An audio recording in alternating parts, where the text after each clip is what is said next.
How's it going, YouTube? Elliot here. Welcome back to the channel. Welcome to another Elliot Reads, guys. I'm going to be doing my February wrap-up for the month. It's come really quick, guys, because there's only 28 days in this month, bro. So I've had to speed through these books to get them done, so I'm on track for my reading goal for the end of the year. But I got through them all. I read 6 books, and here they are. That's all my 6 books that I read for this month. So I'm going to go through them and tell you a bit about them, what I thought about them, and give you my ratings on them that I gave on Goodreads. And yeah, my Goodreads is in the description, guys, so if you want to follow me on Goodreads, I'll follow you back and we can compare books, guys. Let's do it. Let's go down. If you're a reader, then go and follow my Goodreads and we can compare books and stuff. And then I can get recommendations from you, so... Or if you have any recommendations, then do put them in the comments, because I'm looking for recommendations for books. And yeah, so awesome. The first book that I read for the month of February was A Body By The Lighthouse by Helen Cox. The genre of this book is mystery and crime. So this is about 2 sisters, one who is a private investigator called Kit, and one who is a doctor called Rebecca. And they're planning to go away to Scotland for a holiday to give Kit a break from all her investigations and to give Rebecca a break from the hardships of working as a doctor in a really busy hospital. So they both could use the break. But then they get a knock at the door to say that Kit's friend Bryce has been found dead and his body has washed up by the lighthouse, hence the title. And the guy who comes to tell him is a cruise ship entertainer. And the only person who was a witness to Bryce's murder was a parrot called Skittles. And he only repeats one word, so they can't really go off a lot to say who it was. Of the one word, I think it's mechanic that he keeps repeating. Kit takes on the investigation of trying to find out who it is who murdered her friend Bryce. So she goes on to this cruise ship and she suspects of Skittles saying mechanic then as part of one of the maintenance teams. So she starts interviewing the maintenance team and people who are on the ship, trying to get an idea of who it was. And then it starts to get dangerous and her sister gets threatened. So they try to do the investigation undercover, but telling people that they've stopped the investigation because it's too dangerous. But yeah, this novel is really well written. It kept me guessing as to like how they got away with it for so long. For a while it did get us guessing like who actually is it, because like it led to different people. Like it pointed to different people. There was a few suspects who I thought, it could be them or it could be them. But then it turned out to be someone who I expected but didn't expect, sort of thing, you know what I mean? Yeah, it was really well written. I really enjoyed this book and I loved all the characters. Skittles was just adorable. I love Skittles, the little parrot, he's so cute. But yeah, I gave this one a 4 star, so this was a really good read, guys, so I highly recommend this one. The next one I read was You've Got My Number by Angela Barton, and this is about a lady called Tess, and she is with her boyfriend Blake. And she's planning to break up with Blake. Her and her friend Holly are having a discussion in the kitchen about how she's going to do it and why she wants to break up with him, because she doesn't feel the love for him anymore. She loves him as a friend, but she doesn't love him romantically anymore. So she decides to break up with him, but he overhears it when he gets in from work. So he has the bright idea to tell her that he's been diagnosed with cancer. So the night that she's going to break up with him, he blurts out that he has cancer and that it's serious and that he's got to go for like chemo and things like that. So obviously she puts off breaking up with him to be there for him because she feels bad breaking up with him when he's just told her this massive news about having cancer that she doesn't want to be like, well, sorry, but bye, sort of thing. So she stays with him and he's a bit weird about it. Like, he's weird about the diagnosis. Like, he doesn't let her go to appointments with him. She's seen no medical records to tell him that he's got cancer or anything like that. She starts to become a bit suspicious of it. But obviously she doesn't call him out on it because she doesn't want to seem like horrible and that she doesn't care about him and things, but he's playing her for a fool. And he's doing it in a really, really fucking scummy way, because that is just ridiculous. That is a horrible thing to do. While all this is going on, she meets a painter called Daniel, who's going to hold an expedition at his house for like all of his paintings to see if they get sold and things. So he asked Tess to be his caterer because she likes to cook, and she's done like charity events where she was the caterer and things, and she agrees to it. And then they start meeting up a lot more to organise the event and what she's going to do for the menu and things. And they start to get feelings for each other. She's not in love with Blake anymore. She starts to develop feelings for Daniel, and Daniel starts to develop feelings for her. But obviously he knows she's still in a relationship, so none of them can go any further on these feelings. And it's a shame, because Daniel's a really nice guy, and Blake is a twat. So I would rather she would be with Daniel than Blake, because scumbag. But then eventually his lie comes to the surface, and she finds out all about it. And yeah, she's not a happy bunny. Who would be at that stage? Who would be a happy bunny about being lied to about something like that? That's just ridiculous. But yeah, I did really enjoy this book. It was a really good read. It was really interesting to see how she reacted to it, and how them two kind of like suppressed their feelings but didn't at the same time. But yeah, it was a really, really nice read. Apart from Blake being a lying twat, it was a really good read, and I did give it 4 stars, so yeah. The next one that I read was The Chocolate Lovers Club by Carol Matthews, who is another return author for me. And this is a romance chick flick fiction yet again. Yeah, this is about a group of 4 women, and they meet up at a cafe, and they have named themselves the Chocolate Lovers Club because they're obsessed with chocolate. They love chocolate. They think chocolate solves everyone's problems, including theirs. So every time there's a crisis that they're in, they get together and discuss the problem and if there's any way they can solve the problem, basically. Because the main character, Lucy, is in a relationship with a guy who's constantly cheating on her, but she breaks up with him, then she gets back together with him again. So the other girls are saying that she's silly for keep taking him back, and they don't know why she keeps taking him back, because he keeps doing the same thing over and over again, saying that he's going to change, like they always say. She gets the last straw, and she's just like, no, I can't do this anymore. You're an arsehole, you're doing it constantly, and you're not going to change. So she wrecks his house, leaves him. And then we've got Nadia, who has a gambling addicted husband. Him and Nadia have a kid together, and he's ranked up loads of debt through gambling, and he won't give it up, even though she's given him chance after chance to give it up. He's had like the internet took off and things like that, and one of the ladies from the Chocolate Lovers Club helps her pay off the debt by loaning her some money, but still he continues to gamble, and she makes the hard decision to either leave him or stay with him and try and support him the best she can with trying to get them out this debt. So if you want to find out what she does or not, you'll have to read the book. And then we have Chantal, who is in a loveless marriage with her husband. He doesn't show her any affection. They haven't slept together in a very, very long time. So she finds that elsewhere. She finds the passion and the intimacy elsewhere, which gets her into a bit of trouble. It gets her into some trouble, guys. And she gets 30 grand's worth of jewellery stolen from her by this con man who she sleeps with. And yeah, kind of teaches a lesson, but at the same time she has to get this back so her husband doesn't find out that she's being unfaithful. The last person we have is Autumn, who is like a sort of single hippie lady who is really sweet, and she has a brother who's addicted to drugs, and he gets kicked out of his house because he's got too much debt.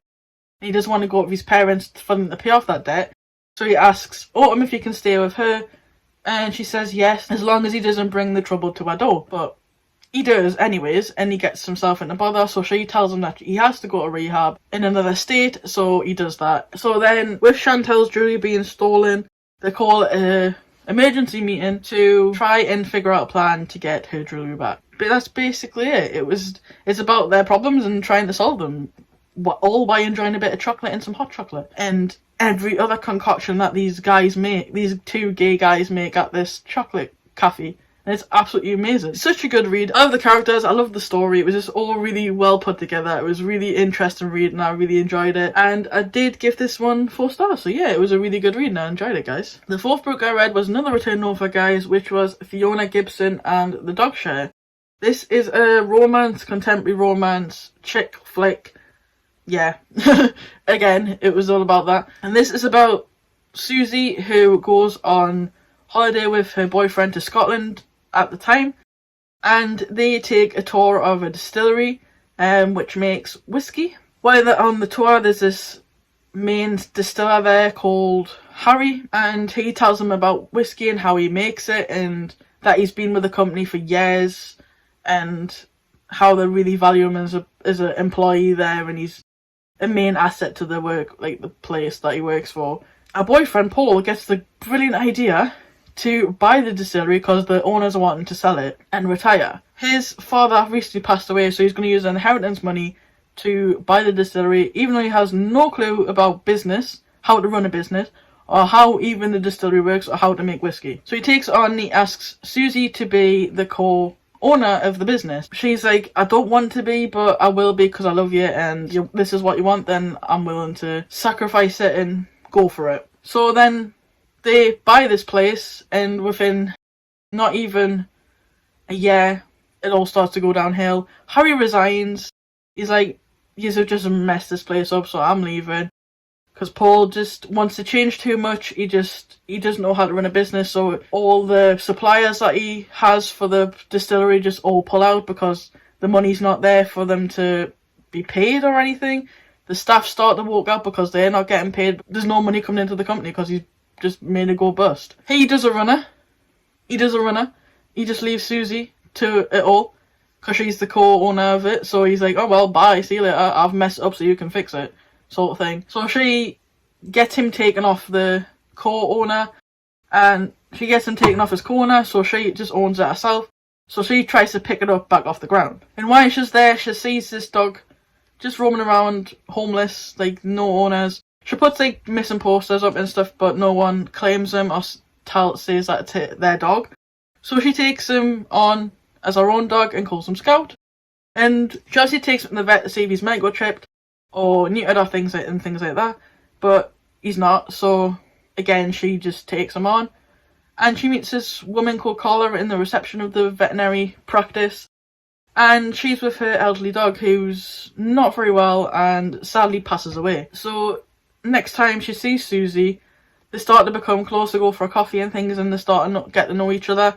And then Carla asks if she can watch Scout while Susie's sorting out the distillery stuff. And she agrees, and she's like, yeah, that'll be brilliant, because then I don't have to leave him in the kennels or anything for the time that I'm not there. And yeah, so that's really helpful. So that's kind of where the dog share part comes into it. So Carla and Susie kind of share the dog. And then Harry, who is the main distiller, his son comes over for a holiday with his son. And they go and check up on Harry to see how he's coping after he walked out of the distillery. And he's still really salty about it, obviously you would be. And yeah, then the kid sees the dog on the beach when he's walking around. And then he asks Susie if he can start walking Scout, because he really wants a dog, but with his dad working quite a lot, he didn't think it was fair for them to get a dog when it's just going to be left in the house all day until they get in. So he says no, but Susie agrees that the kid can walk Scout as well. So that they're all kind of sharing Scout while she's trying to sort out this business with the distillery. So that's where the dog share part comes into it. So it's these three people, all these people trying to share this dog, help out Susie while she's getting things back on the ground with the distillery. But that's really only the mention of the dog. The dog's not really mentioned that much in it. Like, a lot of the beginning it is, then it starts to like fizzle out. It's just like where it's only mentioned to who he's going to. Like if he's going with Ricky or if he's going with Carla, things like that. That's what it's mentioned. The main story is her trying to save this distillery that Paul messed up, and Ricky starting to get feelings for her. So it's a slow build romance, them two getting feelings for each other, and then finally expressing how they feel and seeing where it goes from there, and her trying to save our distillery. So yeah, it was a really good read. I really enjoyed it. I really like the cars, I like the story, and I gave this one a 4 stars as well, guys. So yeah. Another return offer for me this month, guys, was M.W. Craven with Black Summer. This is about a famous chef called Jared Keaton who gets sent down for the murder of his daughter. A body was never found, and yeah. Then 6 years later, a woman turns up at the police station claiming to be Elizabeth Keaton, the daughter of the guy who was in jail. And she's perfectly fine. She's alive, she's fine. Her father didn't murder her. And she's all well and done. So yeah, she's fine. But yeah, the original guy on the investigation, Sergeant Poe, he gets roped back into the thing because it was his original investigation anyways.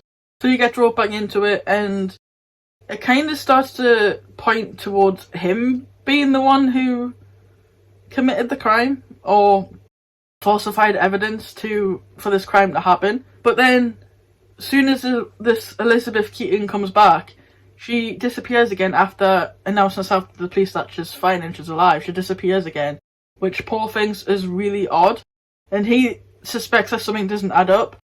So he starts to go over the evidence again and trying to find flaws in the evidence that they've collected, both in past investigation and recent investigation, and he does start to try and find flaws in it. And he has to prove his findings with evidence, because it's just all he has to say and it's not really evidential, so it will just get thrown out in the court like what he's found out. So he has to try and back it up with evidence of everything that he's found out. Like, this book, it was just so well written. The story just had me drawn in from the beginning. M.W. Craven is a fantastic writer and he just has you gripped from the beginning, and the story is just crazy. The twists and turns are mad. You just don't expect what's being written and what's in front of you. You can't believe what you're reading. It's just like, whoa, it just blows your mind. It's just, wow. He's just such a good author, and I really, really enjoyed the story. Sergeant Poe is just so funny as a detective. He's just one of them detectives that just doesn't give a crap. You know, as long as he gets the job done, he doesn't care what he has to do to get it done. He will get it done. And he's got an assistant called Tilly, and Tilly's like, she doesn't know like social boundaries. So she's just like, she gets in your face and she reveals too much about certain things. Like, she'll tell you about her bathroom habits and things like that without even realising that she's sharing too much. And it's really just so funny. She's just completely cool. I just wish everyone had a friend like Tilly in their life, you know, because she's just awesome. But yeah, guys, a really, really gripping read, and I highly suggest this one. I give this one 5 stars. Like I do with all of M.W. Craven's books. There's not one that I've read that I haven't given 5 stars to, bro, because wow. But I highly recommend this book. Okay guys, the final book that I read was The Dark Hours by Michael Connelly, and this is a mystery crime thriller. So yeah, this is about a detective called Renee, and she is on duty on New Year's Eve, and she gets a call to say that there's been a shooting at a street party to celebrate New Year's. So her and her colleague go to the scene of the shooting and get a bit of information on the guy who got murdered and if there's any connection or if anyone want to hurt him or anything. And then when she takes on this case, she finds out that it connects to an unsolved case by a retired detective called Harry Bosch. So she contacts Harry and they work together on the case to try and find the link between all these murders and try and get to the bottom of who was actually behind the murder of these guys, and see if there's any more people involved and how far the chain goes, sort of thing. And then on the other hand, she's with a colleague called Lisa Moore, and she is in the department of like sexual assaults or rapes and things. And then there's these 2 men who are going around striking on holidays at midnight, like early hours of the night, and they're going into houses and sexually assaulting people. She is also working that case. She tries to figure out how they're getting into these places, what the motive is, and how they're getting into the people's houses, and if there's any connection between the victims of how they choose their victims. So she's working on that as well as working on the case for Harry. She's the type of cop who will do things off the books, and it gets her in a lot of trouble for it. So she gets in a lot of trouble for the things that she does to try and solve these crimes, but she doesn't get any recognition for it because she's done it off the books, and it's bad reputation for the police department. So, but if it wasn't for her, they wouldn't get solved. So, you know, she does it off the book. So she finds out who the perpetrators are of both crimes, and to be honest guys, this book was really, really good. It was a really well written story. It kept me really, really gripped onto the story. Again, it was really, really well written. Kept me gripped. I really liked the character Harry, and I really liked the character Renee. They were both really cool characters and they were awesome, and yeah, it just kept me gripped and I really enjoyed it, guys. So I gave this one 5 stars as well. So that was the 6 books that I read in the month of February, guys. I highly recommend picking them up if you like the sound of them. And yeah, I'm gonna go. That was it. That's all my books that I read, and that's all what I gave them for ratings on Goodreads and what I thought of them. So yeah, I hope you guys enjoyed this one. If you did, don't forget to smash the like button down below. Subscribe to the channel, thank you so much. Catch you guys in the next video. Peace out, guys. Good night. Wherever you are.